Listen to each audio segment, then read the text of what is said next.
A continuación presentaré el portafolio de neurociencias del segundo parcial y los temas que vamos a analizar son funciones cerebrales vitales, funciones cognitivas, funciones ejecutivas, regulación conductual y emocional, qué son los trastornos del aprendizaje, clasificación de los principales TEA, principales trastornos neuropsicológicos del aprendizaje, pedagogía de la enseñanza de la lengua extranjera, estudio de caso, reflexión y proyección y las referencias.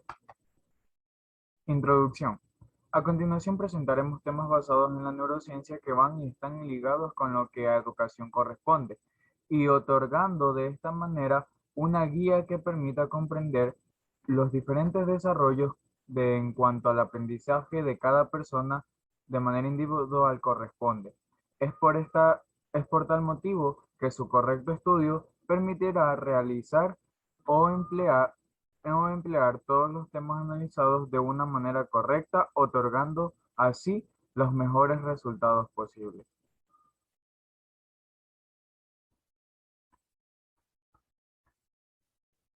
Funciones cerebrales.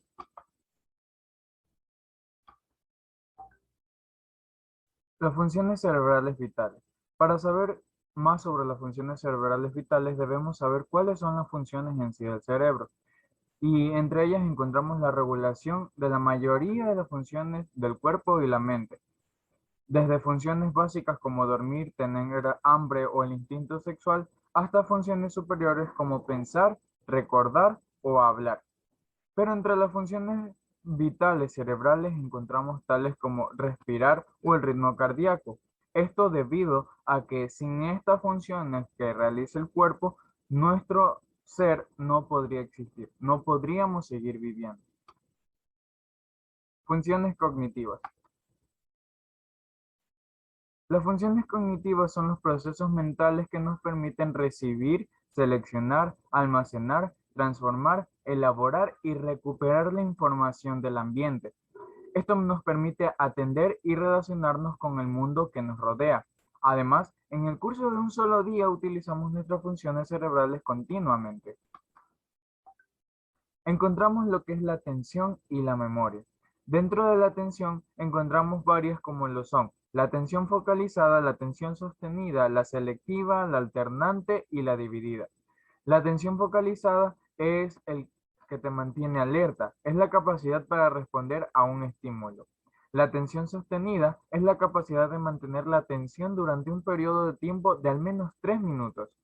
En cuanto a la atención selectiva se refiere, es la capacidad que nos permite mantener la atención en una tarea inhibiendo las distracciones del entorno, como los ruidos de fondo.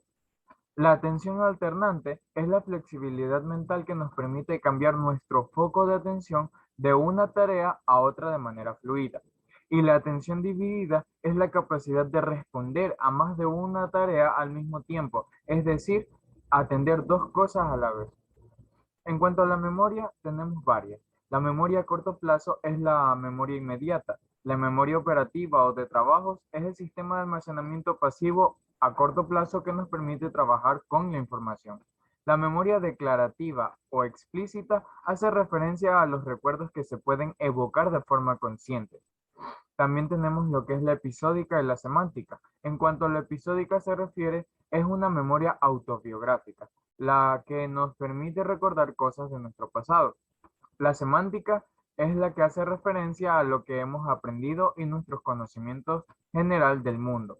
En este tipo de memoria están implicadas estructuras del lóbulo temporal, medial y diencéfalo. Memoria no declarativa o implícita. Hace referencia a los recuerdos inconscientes y también algunas habilidades o destrezas como por ejemplo andar en bici o patinar. Funciones ejecutivas.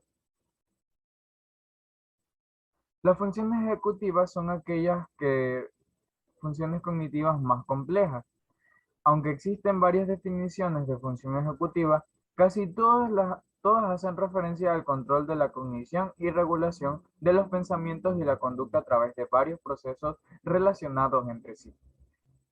Entre algunas funciones ejecutivas encontramos tales como la formulación de metas, que nos ayuda con la motivación, conciencia de uno mismo y modo de percibir nuestra relación con el mundo.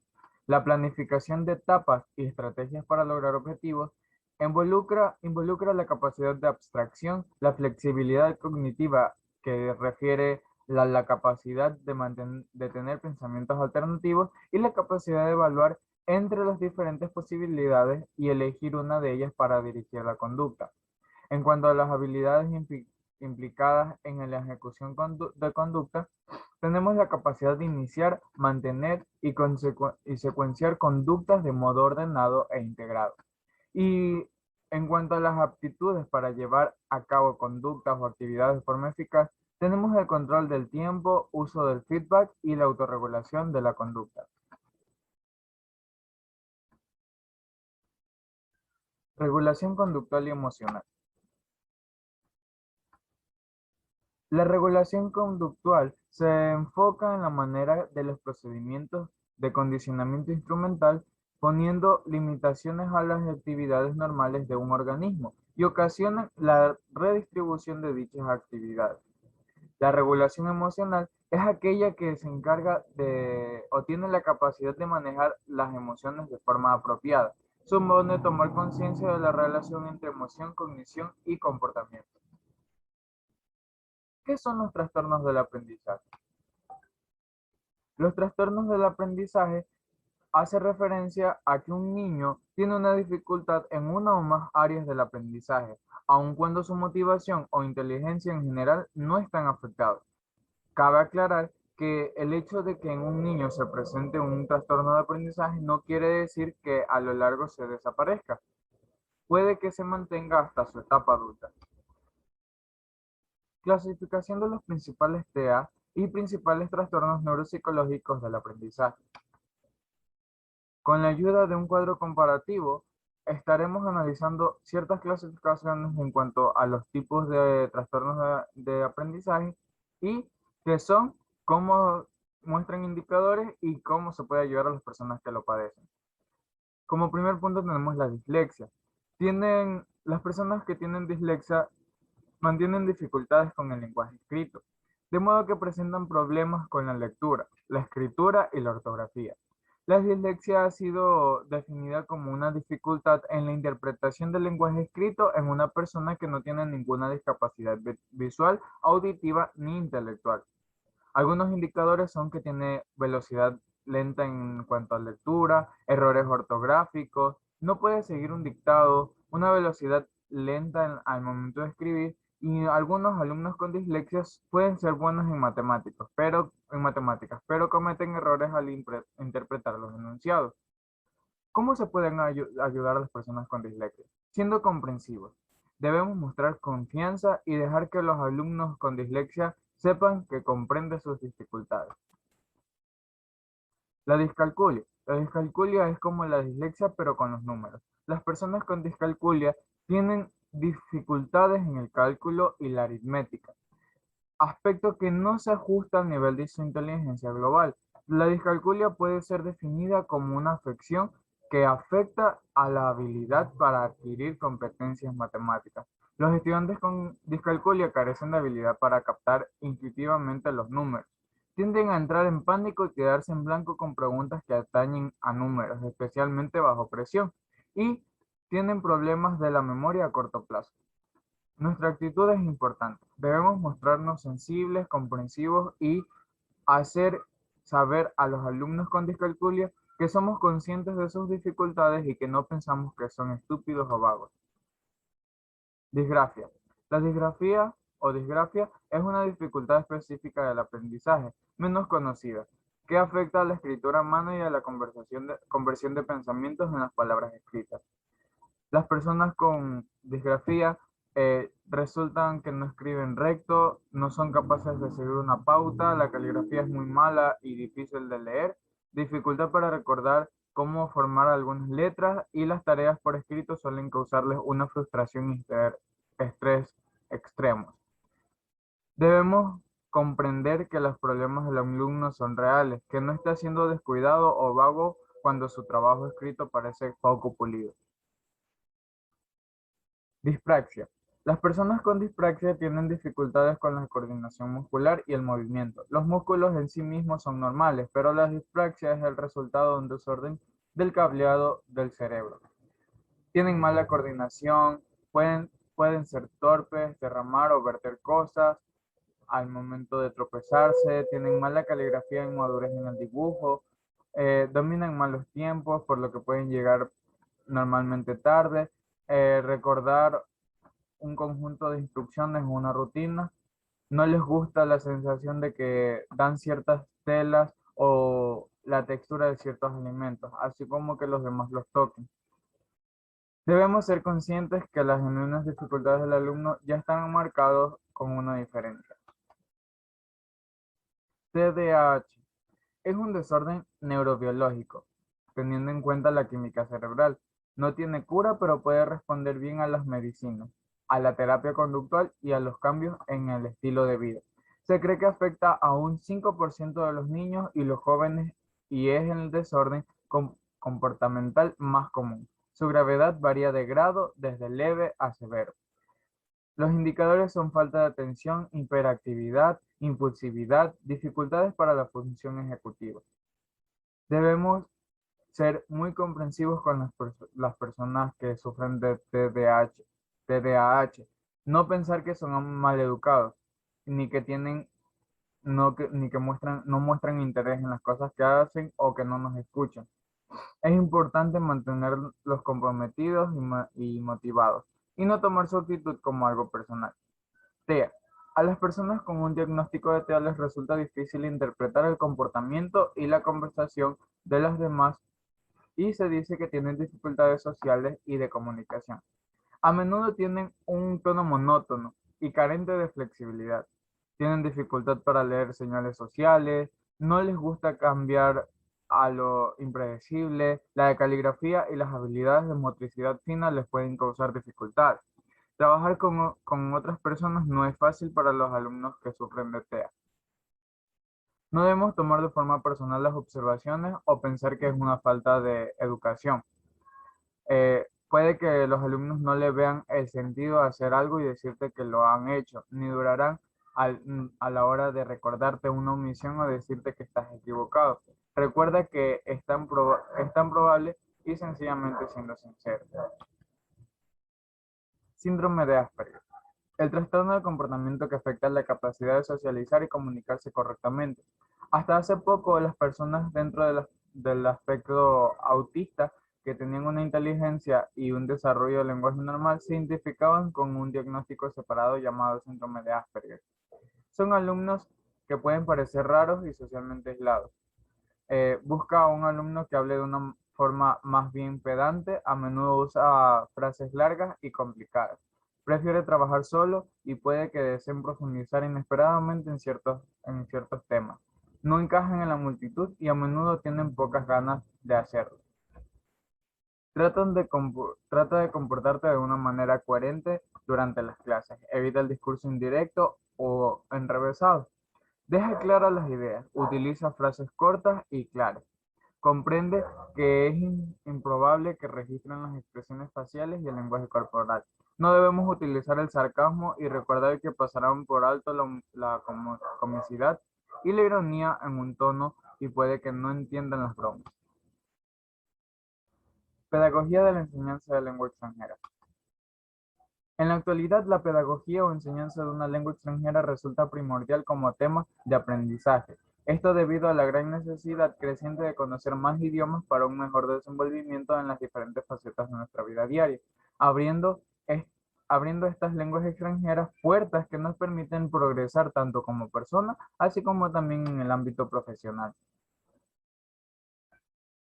Estudio de caso.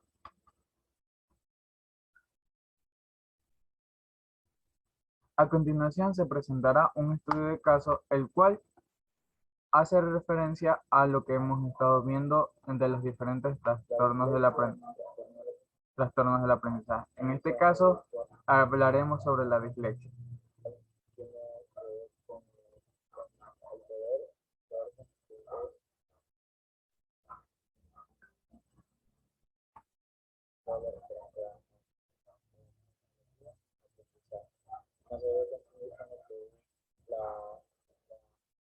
tecnología o otras tecnologías tienen ciertos parecidos pero no son. A continuación tenemos que pasar que hace dislexia y cabe muy importante puesto que su educación y entorno no lo tomaban de una manera correcta.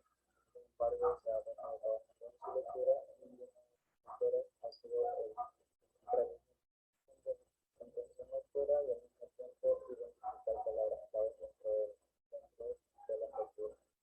A continuación vamos a leer con ella que nos va a leer a nosotros el estado de un texto que habla de temas diferentes y vamos a ver.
Comercial y cultural, lo que ha ocasionado un fenómeno cultural en masas populares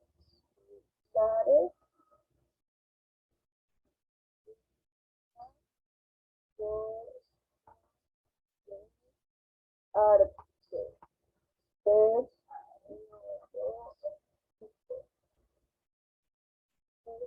Está potenciando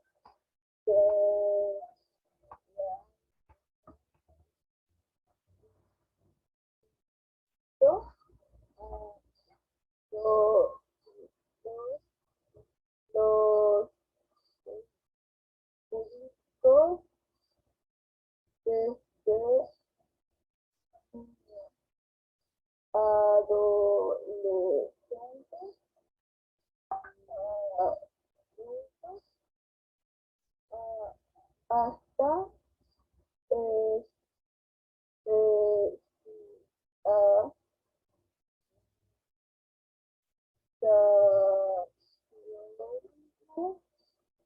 de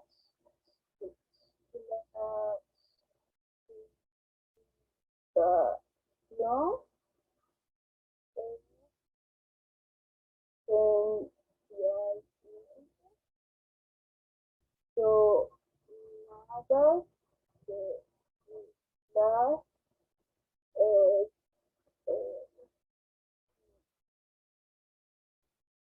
existentes para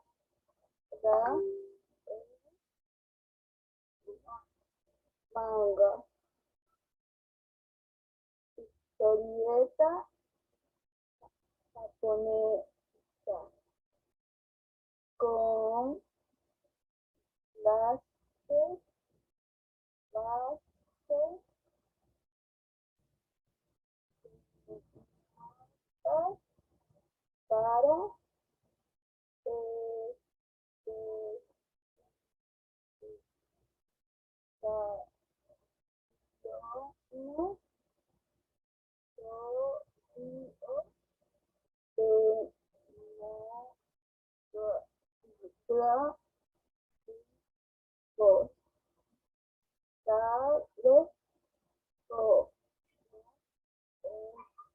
empleados, amas de casa, estudiantes, etc. Por lo tanto, pueden hacer frente a los textos temas géneros tan diversos como el amor, aventura,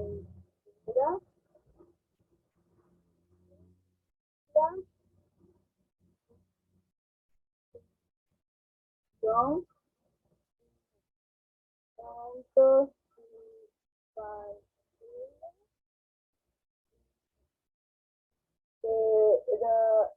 literatura, deportes, fantasía,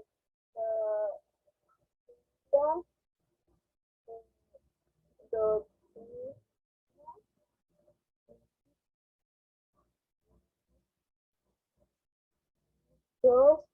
otros.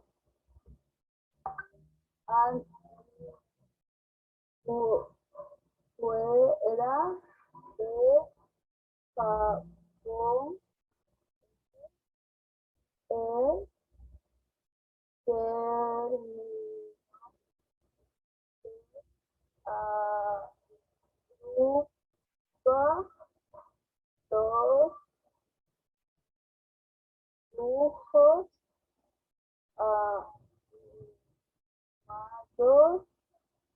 de procedencia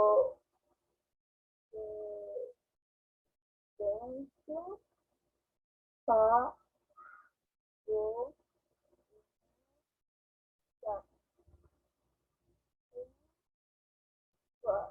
Japón se utiliza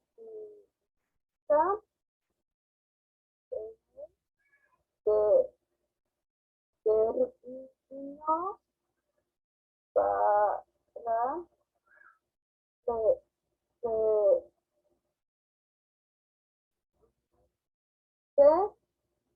a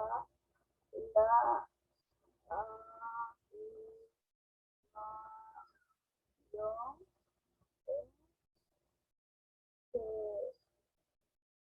general. Listo, muchas gracias. Bueno, al entablar unos ejercicios para ayudar a las personas con dislexia, es importante que se haga con temas de su interés. En este caso, temas sobre anime, sobre este tipo de lectura o de animación japonesa, las cuales para nuestra persona, nuestro sujeto, es muy atrayente, por lo que el practicar una y otra vez este tipo de términos encontrados en diferentes lecturas ayudará a su mejor comprensión y que pueda hacer una correlación entre los diferentes tipos de lecturas que puede haber, ya sea en este caso de temas referentes a su gusto o términos eh, alternos a él. Se debe de hacer de manera consecuente, de hacer esto seguidamente para que pueda haber una buena proyección y al mismo tiempo resultados. No se debe dejar, puesto que si se deja se va a ver un retroceso dentro de su progreso y asimismo se pueden presentar problemas a largo plazo por su retroceso en los avances que ya se habían hecho. En el caso de Emily, hemos progresado mucho en Fernando, se ha progresado mucho en lo que respecta a su dislexia. Actualmente, aunque se le dificulta un poco los textos largos, especialmente con palabras un poco desconocidas, poco a poco ha ido progresando y ha podido hacer todo de mejor manera, gracias a la ayuda que se le ha estado brindando tanto dentro de la institución como las personas que ven en su entorno. Así que es importante siempre seguir esto. Muchas gracias, Mario. Aquí procedo a terminar con la graduación y nos veremos en una nueva ocasión. Gracias.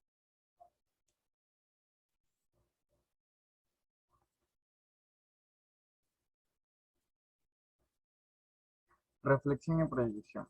Lo analizado con anterioridad ha permitido llegar a comprender diferentes comportamientos o funciones que llega a tener el cerebro, además de su involucramiento con lo que respecta a la enseñanza y al aprendizaje.